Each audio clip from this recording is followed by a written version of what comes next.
viven en la escuela las maestras del jardín. ¿Quién fabricó el perfume de las pastillas de mí?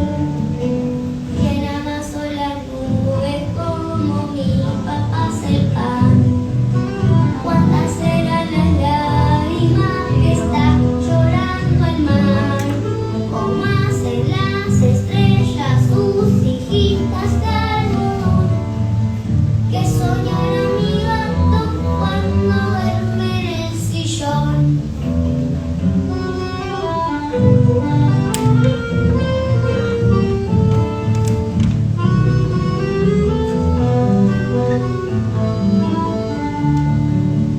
¿Dónde viven los sueños cuando dejo de dormir? ¿Cuál es el apellido del color del colibrí? ¿Qué hace con tantos dientes ratón Pérez? Dígame, ¿qué pensará la abeja cuando zumba haciendo miel? Porque pelea el viento con el toallón azul. ¿Quién le pidió a la lluvia que se venga desde el sur? Se está riendo el lápiz dibujando un caracol.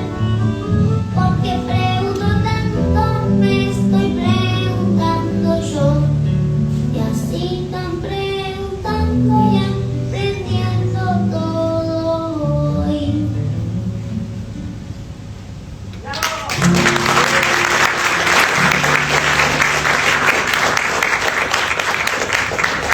Bien, les damos la bienvenida. Mi nombre es Gladys Salazar, soy una tía que busca, integro la comisión directiva de Abuelas de Plaza de Mayo y le damos la bienvenida a la Casa de las Abuelas, Casa por la Identidad, en el predio por la memoria ex ESMA. Esta tarde vamos a hacer la presentación de este amoroso libro que escribió Marcela Bublik, que tiene como nombre Te voy a contar quién soy. Obviamente está relacionado con el tema de la identidad, que es lo que a nosotros nos convoca y nos ocupa todo el tiempo.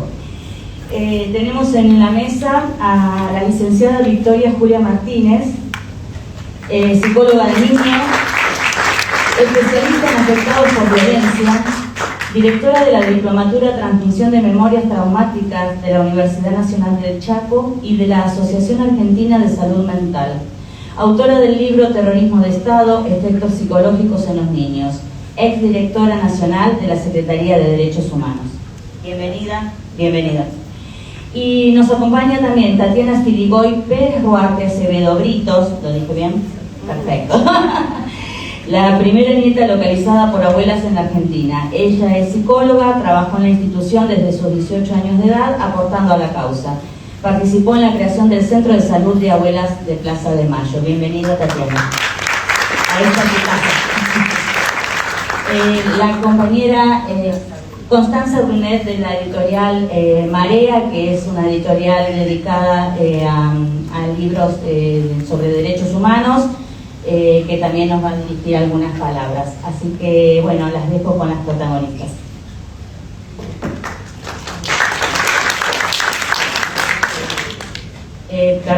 Me dice aquí Marcela claramente que iba a venir a la presentación de este libro la abuela Buscarita Roa.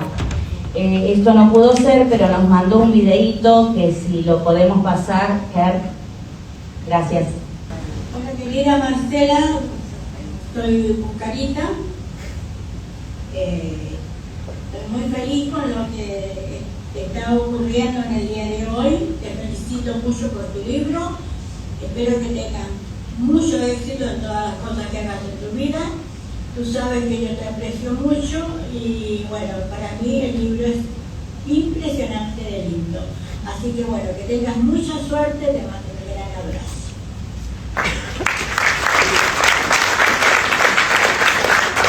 La persona que hizo las ilustraciones para este libro amoroso es Catalina de Santis.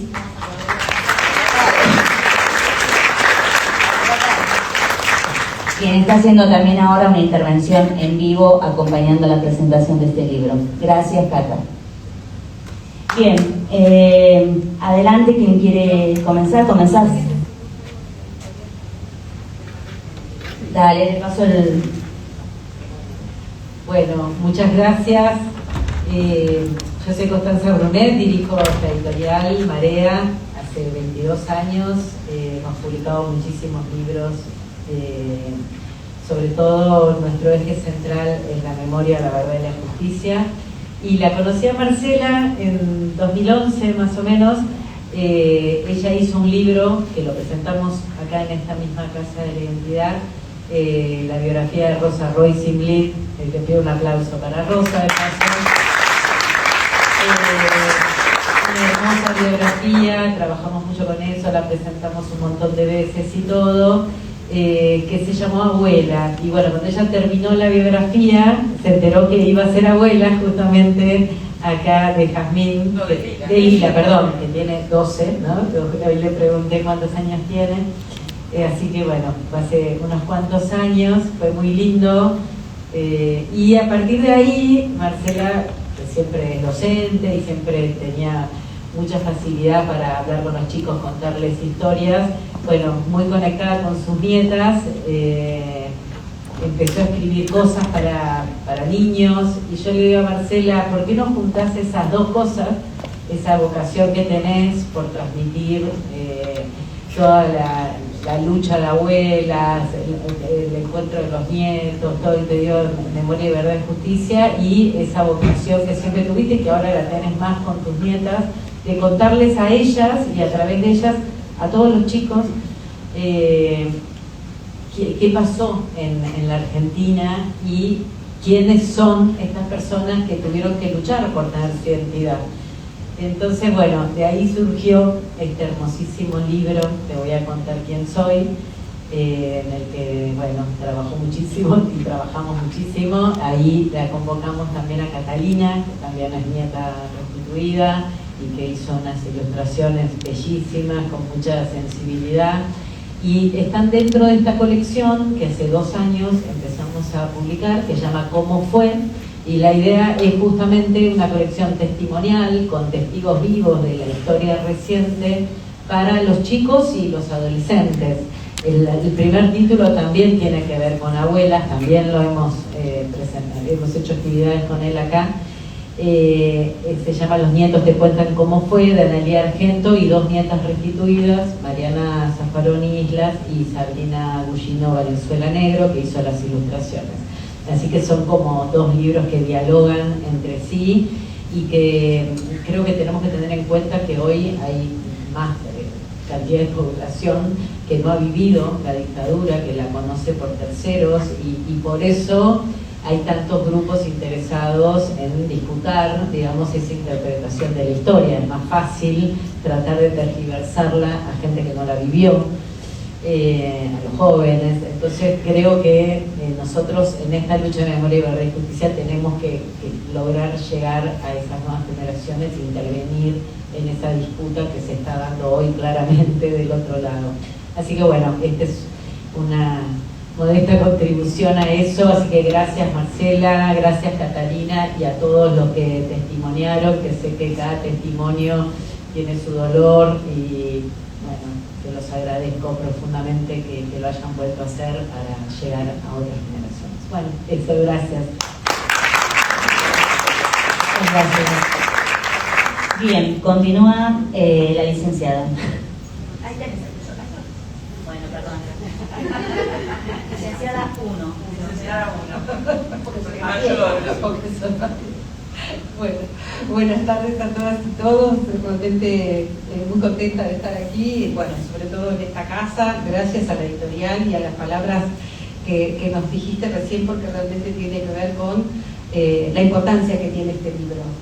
Y bueno, y obviamente gracias a las abuelas por siempre estar dispuestas a esto, ¿no? A cobijarnos en su casa para poder hacer estos ejercicios de memoria tan necesarios son. A Tati y a Marcela no les agradezco, son viejas amigas, bueno, sobre todo Marcela, antiguas amigas de toda la vida, antiguas. Pero bueno, un poco de humor en estos días que realmente, bueno, a todos nos conmueven, nos movilizan, nos preguntamos cómo estamos y realmente estamos muy mal. Algunos se nos da por enojarnos, otros por deprimirnos, o tener mucha incertidumbre y desasosiego. Y justamente en estos días tan especiales, este tipo de actividades, de actos, de recordatorio, es lo que nos recuerda el ejemplo que tanto las madres como las abuelas nos han dejado y nos han transmitido, que es nunca bajar los brazos, ¿no? Nunca decir, bueno, ¿qué hacemos con esto? Sino siempre el compromiso de seguir adelante.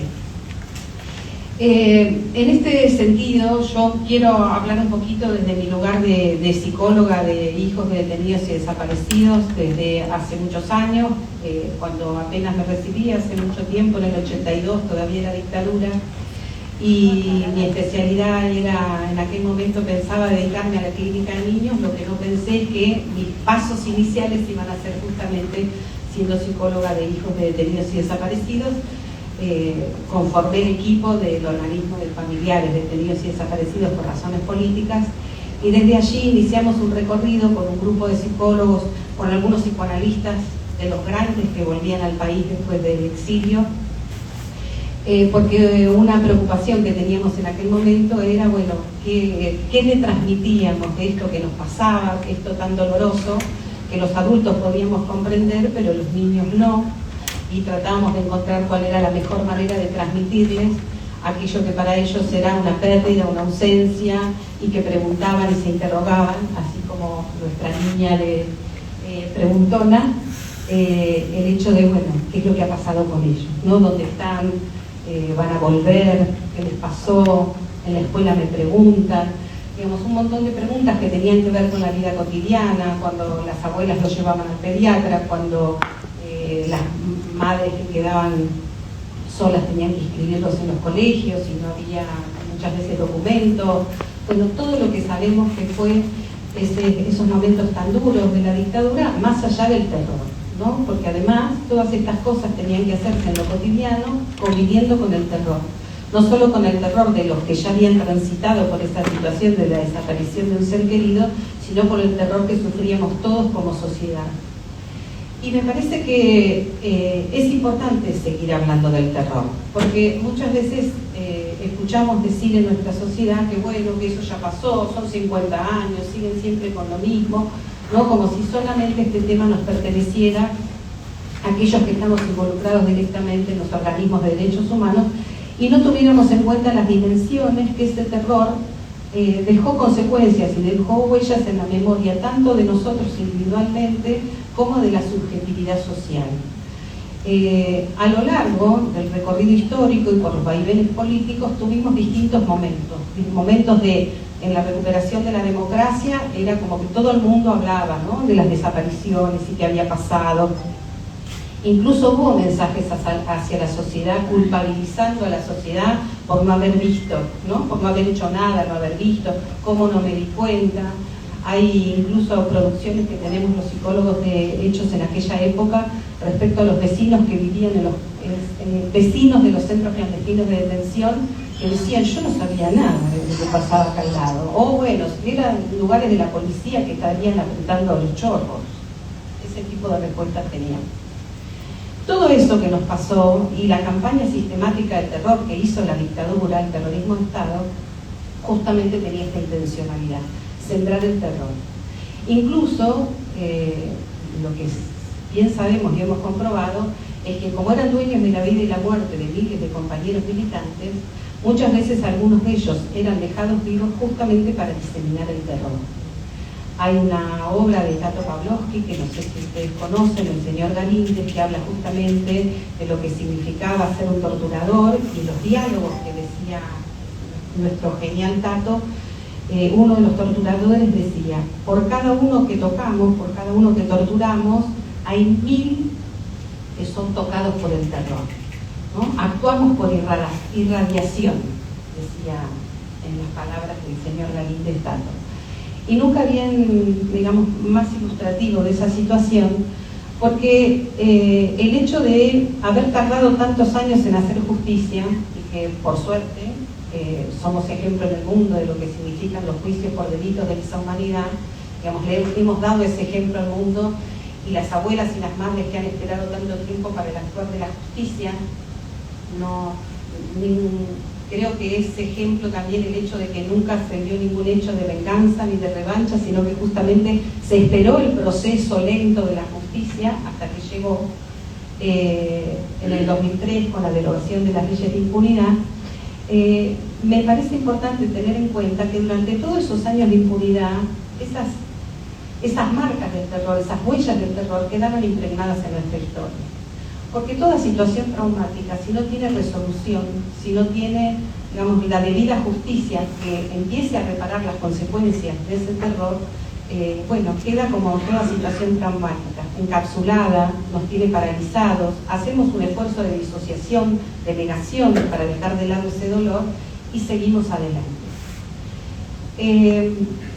Me parece entonces importante tener en cuenta que la tarea de abuelas fundamentalmente fue como permanentemente traernos este mensaje de, bueno, pero no nos olvidemos, está pasando esto, cada nieto recuperado, cada vez que hacían una conferencia de prensa con la historia de cada nieto, cuando recuperaban la historia vital, la biografía de cada uno de esos militantes, porque acá lo importante también es no dejar que las consignas en relación a la desaparición de personas se queden solamente de eso, en consignas, sino que también es importante recuperar, como hace este libro, la biografía de cada uno de ellos, las circunstancias en las que desaparecieron, cómo era su vida, qué cosas le gustaban, de qué equipo de fútbol era, qué música escuchaba, ¿sí?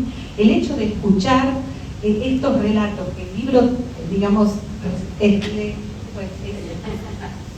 de poder leer de una manera tan clara, tan simple, dirigida a los niños, pero creo que es de lectura obligatoria para todos nosotros, porque realmente no solo es un lenguaje para niños, sino que es un ejercicio de memoria maravilloso para que nosotros mismos podamos tomar estas historias y transmitirlas.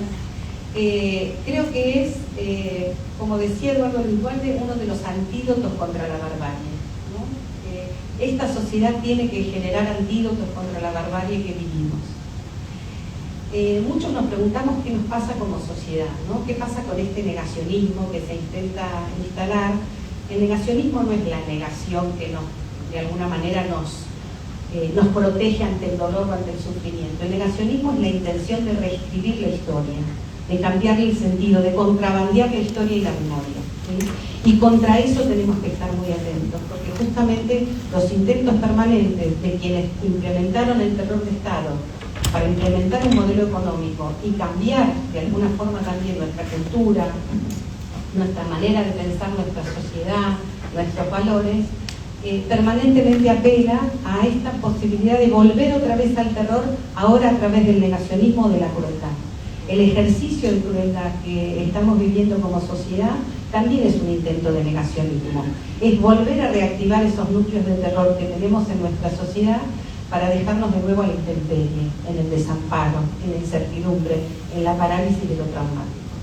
Por eso yo celebro el esfuerzo de la editorial por seguir insistiendo con esto realmente en momentos donde no sé si es rentable o no, pero es maravilloso que lo hagan, porque lo necesitamos, porque es esto, es como nuestra reserva moral, nuestra reserva de memoria, nuestro ejercicio cotidiano de memoria que nos debemos. Y a Marcela, obviamente, y a todos aquellos que dejaron y tuvieron realmente la valentía de volver otra vez a conectarse con ese dolor, tratando de contar su historia para ser escrita de manera de, bueno, transmitirle a las nuevas generaciones esto que es nuestra historia, ¿sí? No es algo que nos pasó, es algo que nos sigue sucediendo. Es más, nos sigue sucediendo tanto que hasta hoy, ¿sí? Tenemos noticias de los restos que se encontraron en la Perla hace muy poquito, y eso permitió a las familias empezar ese proceso de duelo y ese cierre de esa cicatriz con ese familiar desaparecido. Es una posibilidad también de volver a hacer ese ejercicio en memoria cada vez que abuela se encuentra otro nieto y lo recupera y restituye su historia, y nos volvemos a emocionar cada vez que uno de ellos nos cuenta cuáles eran sus dudas, de qué manera dudaba respecto a su historia y cómo fue que pudo volver a recuperar su verdadera identidad. incluso teniendo ya hijos, ¿no? Como, bueno, ¿qué significa para ellos esto de volver a conectar con su propia historia y transmitírsela a sus hijos? Entonces, léanlo, recomiéndenlo, circúlenlo, porque realmente vale la pena. Y no lo digo porque soy tu amiga de toda la vida, sino porque realmente me parece que es un libro maravilloso, no solo muy bien escrito, con la posibilidad de transmitir mensajes para niños, que es lo que necesitamos, pero también, insisto, para los adultos también. Es un placer leerlo, es un placer entrar en cada uno de los, no sé cómo se llaman, estos QR, para poder para poder meternos en las historias a las que nos llevan los QR. Y bueno, y como psicóloga de niños, ya no solo en relación al tema de las abuelas o de la militancia en derechos humanos que cada uno tiene, sino que como psicóloga de niños y adolescentes me parece que también es necesario, porque la identidad es un derecho, ¿sí? Y los jóvenes hoy, los niños hoy, los adolescentes hoy, carecen de espacios donde se les transmita que esto es un derecho. Hemos perdido de vista que la identidad es un derecho. Una sola cosa más y ya termino. Cuando yo estaba en la Secretaría de Derechos Humanos y trabajábamos estos temas, en este caso trabajamos con abuelas y con CONADI, que es como la contraparte del Estado de las abuelas. En mi dirección trabajamos distintos temas de derechos de personas en situación de vulnerabilidad. Y entonces decidimos trabajar por el derecho a la identidad en todos sus aspectos, digamos, de una manera integral, no solo en relación a la restitución de los nietos, sino también en lo que hacía el derecho a la identidad, porque en nuestro país, en el 2003, cuando nosotros asumimos la gestión, había miles y miles de niños, jóvenes y adultos que no tenían documento. Ustedes recuerdan, no sé si recuerdan, pero en aquella época, en el 2003, todavía había mucha gente que tenía el papelito del documento, porque teníamos la libretita verde que tardaba muchos años en salir, y por eso mismo había mucha gente que ni siquiera había inscrito a sus hijos, tenían dificultades con las prestaciones sociales, con hacer el documento. Bueno, entonces empezamos con la campaña también para hacer cumplir el derecho a la identidad respecto a esto de que la mayor parte de la población pudiera tener su DNI. Pero también teníamos otro problema que tenía que ver mucho con lo que pasaba con las abuelas. Es que había pibes de la misma generación de los nietos que las abuelas buscaban, que venían abuelas o venían a la CONADI a preguntar, porque ellos querían saber si eran hijos de desaparecidos. Y en realidad no lo eran, las abuelas hacían el análisis genético y no lo eran, pero había toda una generación que de alguna manera sentía también esa obligación de buscar su identidad, y que por estas dificultades de adopciones fraudulentas, de situaciones donde no tenían documento, digamos, por distintas razones, ellos también, digamos, de alguna forma empezaron a buscar su identidad, lo cual también nos parecía maravilloso poder acompañar ese proceso, más allá de que, bueno, digamos, la tarea de las abuelas tenía que ver con aquellos compañeros que habían desaparecido, ¿no? Sus padres desaparecidos. Digo esto porque me parece que es importante que hagamos un ejercicio también de memoria respecto a los derechos que nos van quitando día a día, de a poquito, cada vez nos van corriendo más el límite y nos van retirando de aquello que habíamos conquistado, los derechos que creíamos que se habían consagrado. Me parece esto, quiero cerrar con la esperanza, ¿no?, que nos trae seguir haciendo este tipo de actividades, seguir escribiendo libros, seguir presentándolos, el hecho de que el arte y la cultura sigan siendo lugares de resistencia. Y nada, no los quiero aburrir más porque yo hablo mucho, pero me parece importante que cada uno de nosotros sigamos haciendo ejercicio de memoria, es absolutamente necesario. La verdad y la justicia también corren por cuenta de otro poder, que es el poder judicial, y contra eso también tenemos que hacer lo nuestro, pero en la medida en que nosotros podamos, desde cada uno de los lugares que cada uno de nosotros esté, es necesario que no bajemos los brazos, así como las abuelas todavía hoy siguen estando presentes. Gracias.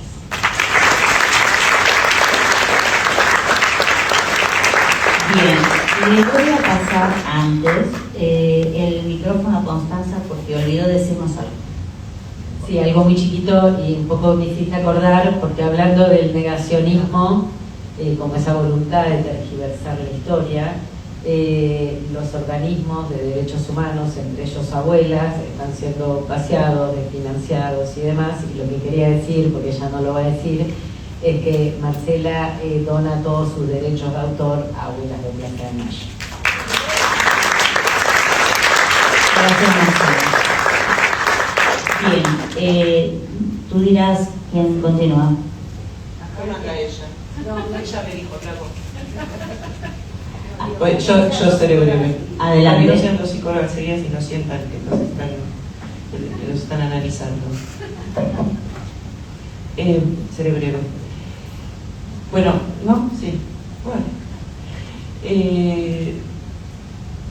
Todo lo que sabe se lo enseñé yo cuando nos sentábamos juntas el primer día del primer año a los 13 años, de lo cual hace muchísimo. Me salió buena. Es una genia. Bueno, o sea, pueden calcular cuantísimos años hace, ¿no? Bueno, yo simplemente quiero agradecerles a todas las personas, en primer lugar a Constanza, porque ella fue la que me hizo la convocatoria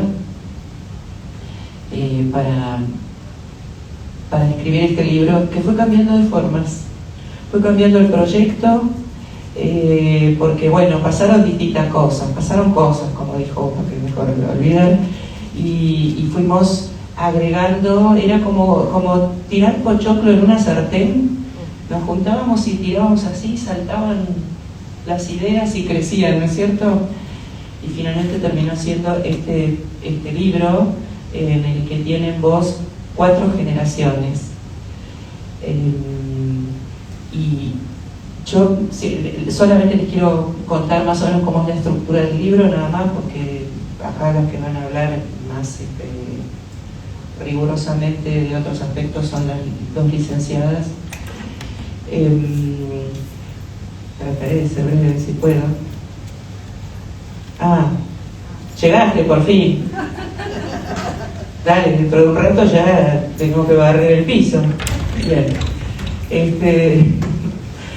Bueno, acá hay algunos de los protagonistas de este libro. Del primer capítulo, que es son historias de abuelas, tenemos a Buscarita en la pantalla porque no pudo venir. El primer capítulo, que se llama La raíz y el pañuelo. Este libro fue como un árbol, que tampoco iba a ser al principio, pero en algún momento empezó a ser un árbol. Entonces el primer capítulo, en el que les cuento historias de abuelas que ellas me contaron a mí, que yo organicé para que los chicos las lean. Los chicos no, los chicos y los grandes. O sea, me preguntan, ¿para qué lees este libro? ¿Es para niños? Y yo me decía, sí, es para niños. Yo le digo, no, es para personas a partir de los 8 o 9 años, ¿sí? A partir de esa edad hasta los 150. Bueno, tenemos una de las protagonistas que vivió hasta los 106. Cada capítulo hay primero una ubicación temporoespacial de esa generación. La primera, que es la de las abuelas, se llama La raíz y el pañuelo, con una línea de tiempo, unas ilustraciones de Catalina, que en este momento está dibujando quién sabe qué, pero seguramente Como puedo con el marcador explotadito. ay, como puedo con el marcador explotadito. La próxima vez compramos marcadores mejor marca. Bueno, el segundo capítulo, todos tienen estas características, ¿no? Que empiezan con una ubicación general de esa generación y después vienen las historias. El segundo capítulo, que se llama La rama y la ausencia, es el que habla de los hijos de las abuelas, en el que son las abuelas las que cuentan las historias de sus hijos, porque ellos no están, salvo uno, un sobreviviente que lo tenemos acá, que se vino. ¿Dónde estás? Ay, no, yo no veo nada haciendo Santiago, y con Santiago tampoco. Bueno, Jorge, que vino de San Luis, y que él cuenta su historia en primera persona. Los otros son relatos de las abuelas, o sea, de las madres de esos hijos que no están. Tercer capítulo, que es el fruto y la pregunta son historias de nietos. Por ejemplo, ella, historia de ella. Y hay otras, hay más. No, la de Pedro no está. No, Pedro aportó de su familia a su papá y a 2 de sus hijos. Pedro no está porque a Pedro ya lo tenía en el libro en el que habla de Rosa. En el mío de Rosa. En el mío hace muchos años habla de la biografía de Rosa Roisinli. Pedro fue simplemente un dealer que fue entregando a miembros de su familia, así, repartiéndolos. Simplemente. El tercer capítulo es, a ver si ya me conté, el cuarto capítulo es La semilla y el futuro, que son historias de bisnietos de las abuelas, hijos e hijas de nietos y nietas restituidos. Y acá también tenemos hoy, acá tenemos a Tania, ¿no? A Morena. Morena es hija de una hermana que buscaba a su hermana y que la encontró, y que cuenta unas cosas impresionantes sobre el rol de los chicos y chicas acompañando a sus papás y mamás. ¿Quién más? Si estoy mandándome alguna... Pero ahí uno está. Hoy no vino. No, y hay otros. Vicky, ¿dónde está Vicky Nadal? Vicky Nadal, ahí está. Bueno, la portada del libro tiene el dibujo de la historia, el dibujo que hizo Cata para la historia de Vicky Nadal. Después sale un par de juegos para los chicos que van a leer este libro, para que trabajen jugando la identidad propia y la de sus familias y las de otras generaciones de personas conocidas. Y hay una especie de apéndice con algunas palabras, con algunas explicaciones sobre algunos conceptos que necesitamos transmitirles a los chicos para que ubiquen todas las instancias que les estamos contando, no solamente para eso, sino para que las sepan, para su vida. Y la intención de este libro es narrar todo esto sobre la base de la memoria, de la identidad y del concepto de que no es una historia que ya pasó, no es una foto en blanco y negro que miramos y ya fue. Como justamente decía Vicky, están intentando, y bueno, como ya sabemos, que están intentando meter en el inconsciente colectivo, porque ya va hace 50 años y esto sigue pasando, hasta que no estén todas las respuestas. En cuanto a los nietos, que aparezcan todos los nietos que faltan, y en cuanto a los desaparecidos, que se diga qué se hizo con cada uno, dónde están sus restos. O sea, esa historia, mientras no haya esas respuestas, sigue sucediendo. Y respecto de los que están vivos, que son los nietos y sus hijos, mientras haya alguien que no sepa que viene de alguna de estas familias, se le está mintiendo, y se le está mintiendo a todos los que vienen después, a todas las generaciones que vienen después. No sé, yo voy a pasar el micrófono y seguro que después me acuerdo de 3 millones de cosas que quería decir y no dije. Algo que quiero decir es que este libro está dedicado a mis 2 nietas, Lila y Jazmín, que están acá en la primera fila. Mis 2 amores. Bueno, mis hijos también son mis amores. Ustedes ya saben cómo es los que tienen nietos, ¿no?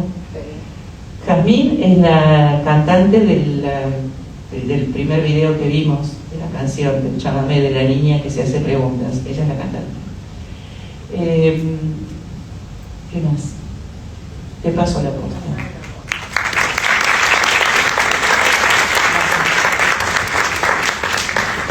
Bueno, llegó el momento, ¿no? ¿Cuál? Claro, estás un poco Como dice seca. Dolina. Este momento. Sí. que fue muy esperado por todos y todas. Me parece que teníamos ganas de que salga este libro que llevó mucho trabajo además. Llevó mucho trabajo por las contingencias, llevó mucho trabajo también porque la verdad no hay muchos libros como este, donde muestre tantas generaciones, donde muestra, yo cuando lo leí me emocioné mucho porque primero leí lo que habías escrito sobre Iru, sobre mi hijo mayor, y después leí el mío y dije, esto es un tesoro. Es un tesoro por cómo lo cuenta, es un tesoro por cómo lo transmite, con qué simpleza y también con qué amor. Cuando decimos el amor vence al odio, que parece un eslogan ya pasado de moda, vamos a decir, en este contexto, en realidad yo creo que es la semilla que generó en mí el volver a contar la historia. Cuando Marce me contacta en pandemia, ¿te acordás? Que yo ya estaba allá en Uruguaychú, estaba de depre porque bueno, las contingencias de la vida, la muda. Y Marce me llama por teléfono y me dice, mira, yo tengo un proyecto. Y digo, mira, sí, ¿por qué no? Porque en realidad era eso también lo que motorizaba a que las generaciones siguientes de nuestros hijos, de nuestros nietos, yo podría ser abuela en este momento también, pero bueno, por ahora no quiero ser tan joven. Pero sí, la transmisión sigue estando, a pesar de... y eso creo que lo tenemos que tener muy en claro, porque a veces sí nos bajoneamos, sí a veces tenemos la idea de que ¿para qué tanta militancia, no? Tantos años de militancia. Y yo creo que todavía no estamos visualizando que existen semillas. Bueno, el semillero, el famoso semillero. Yo con Vicky también trabajé en la Secretaría, en el Centro Ulloa, desde, bueno, cuando existían las políticas del Estado. Acá hay varios que pasaron también por el Ulloa y ahí creo que también pudimos consolidar un montón de trabajo en conjunto, un montón de cosas que fuimos pensando y creando. Y no es por casualidad también que estamos todos acá en esta mesa. Yo voy avanzando con la experiencia del libro, que fue maravilloso porque con Marce es fácil hacer las cosas para mí. Es como, bueno, pero a mí sí, para mí fue fácil. Porque somos un poco parecidas ahí en el tema de la frontalidad. Y creo yo que vamos a tener la posibilidad, algunos que todavía tenemos algunos lazos. Yo esta semana voy a estar yendo a algunas escuelas privadas y públicas, que son pocas las que nos convocan, pero voy a ir llevando también todo este libro y quiero aprovechar también porque sé que los docentes y las docentes y les docentes se están rompiendo la cabeza cómo transmitir en este contexto. Y esta es una herramienta fundamental. Creo yo que con esto se facilita también el cómo contar, desde qué lugar, con qué calidez, con qué amor. Así que bueno, no tengo más que agradecimientos. Iru quiso venir, pero bueno, no podía. Estábamos pensando con Marce también cómo hacer esta difusión en el resto del país, que no quede localizado acá en Capital, sino que podamos ir a Chaco, bueno, a Entre Ríos. Hay varias compañeras de diferentes lugares, y generar también ese lazo y esas redes, como decíamos al inicio con Cata, que no quede subsumido a un grupo reducido, ¿no?, de los organismos. Ya hace años sabemos que la posta hay que pasarla a las nuevas generaciones, pero también a las nuevas generaciones que no vivieron el terrorismo Estado, porque si no estamos siempre en la misma, nos miramos siempre las mismas caras, y el objetivo es otro hoy. Claramente el objetivo es otro, por eso estamos como estamos. Porque no pudimos en su momento, puede ser una autocrítica, no pudimos en su momento poder abrir, no solamente a las generaciones, sino a las generaciones que no lo hayan vivido, que no hayan escuchado el relato. Entonces, esto va a empezar a rodar, creo yo, en este contexto donde hay algunos que se siguen preguntando qué pasó. Y bueno, me parece que no quiero seguir redundando. Felicito a toda la mesa y a la gente también que se pudo acercar acompañarnos en este momento, que no es fácil, pero que vamos a seguir vivitos y coleando. Muchas gracias.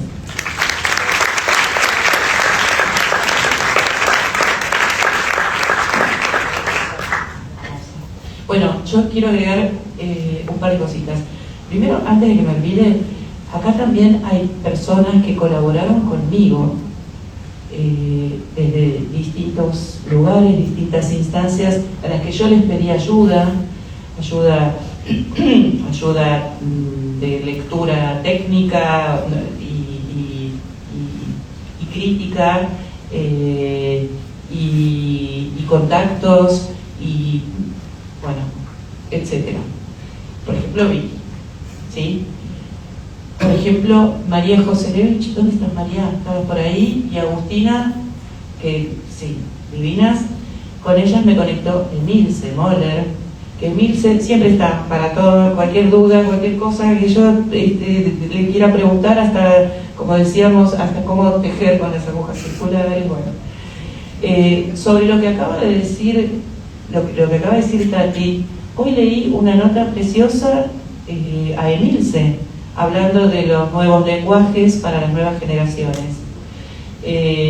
También leí, sí, como que hay que revisar todas estas cosas para que no vayan cayendo en lugares que a nosotros nos cuestan mucho y que a lo mejor no funcionan como lo han hecho en otros momentos de la historia. También leí un artículo, un texto precioso en un libro que se va a presentar mañana, que se llama Dijimos Nunca Más, que también es de Editorial Marea, que reúne textos de muchos autores, por ejemplo un mío, el de Feyerstein creo que era, ¿no? Que también habla de este tema de las distintas generaciones y cómo ir buscando los poros para entrar. Y también quería agregar una pequeña anécdota sobre eso de que transmitir que la historia no es la foto en blanco y negro, que por ejemplo, mientras estábamos escribiendo el libro, que yo ya había entregado todos los crudos y los cocidos y los recontra cocidos y recalentados, y ahí está Florencia Acher, que dejó la piel para que pudiéramos llegar con todas las revisiones.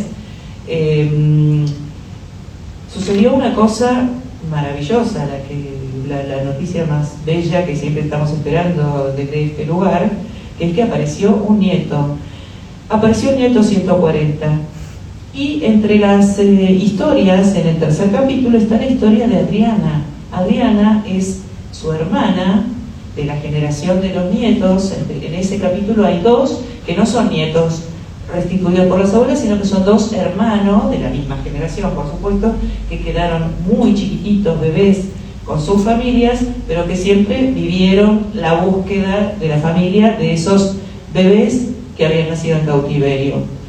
Bueno, de esos dos, uno ya lo había encontrado, que es el Tálamo Santucho, y estaba la historia de Adriana, que no había encontrado a su hermano. Entonces, de pronto, ya estaba entregada mi texto. Entonces pensamos, ¿qué hacemos ahora? ¿Hay que escribir la historia de Adriana de vuelta? No.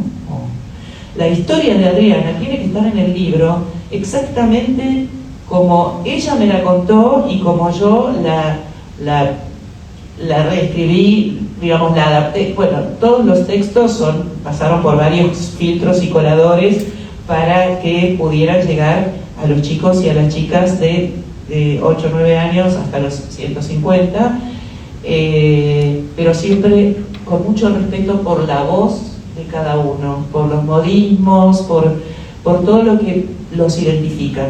Bueno, la historia de Adriana queda como está, porque los chicos tienen que leer eso, que es lo que Adriana me contó, y que es lo que Adriana vivió y estaba viviendo cuando habló conmigo. Y al final le agregamos una página que dice la noticia más hermosa, y que les cuenta a los chicos que mientras estábamos haciendo el libro, Adriana encontró a su hermano, que además es una forma de hacer la marca precisamente de que la historia no es la foto en blanco y negro, y que está todo el tiempo moviéndose y que está todo el tiempo cambiando a lugares mejores, como por ejemplo la historia de Adriana.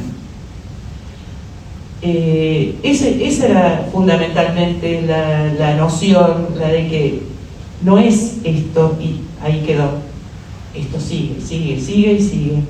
Bueno, habla vos porque si no sigo. Gracias, Marcela.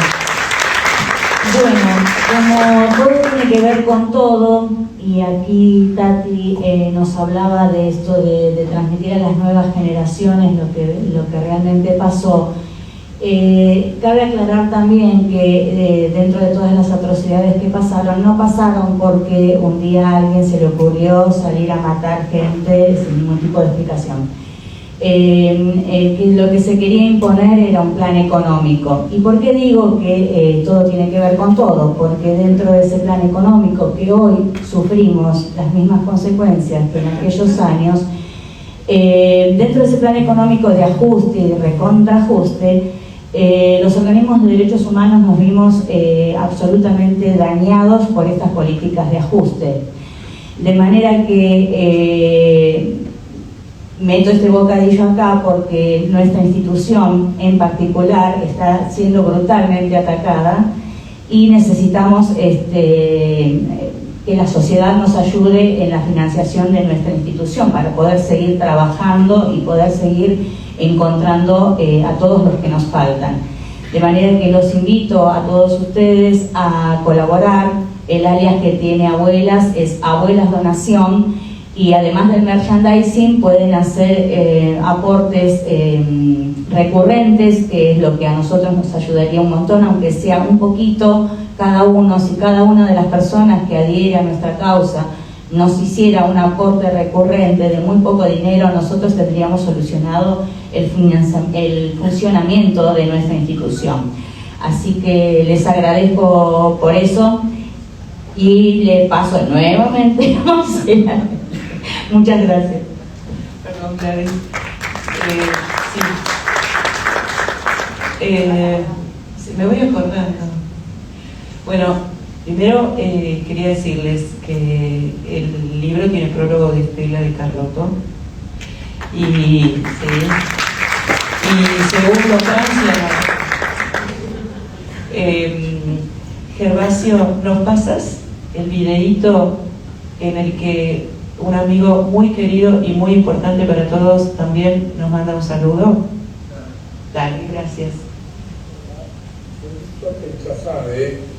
Y me estoy dirigiendo a ustedes, que sé que están presentando el libro de Marcela Bublik con ilustraciones de Catalina Sanctis, y que se llama Te voy a contar quién soy. Bueno, les quiero contar que ese libro me apasionó. Está escrito en un lenguaje clarísimo, dulce, amoroso, en base a relatos de las historias de abuelas, hijos, nietos y bisnietos durante el terrorismo de Estado, y a posteriori de su identificación genética, por la cual recuperaron su identidad biológica.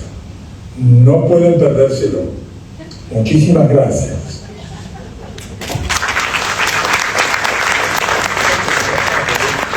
Estuvo ilustrando en vivo mientras todos nosotros hablábamos y hablábamos.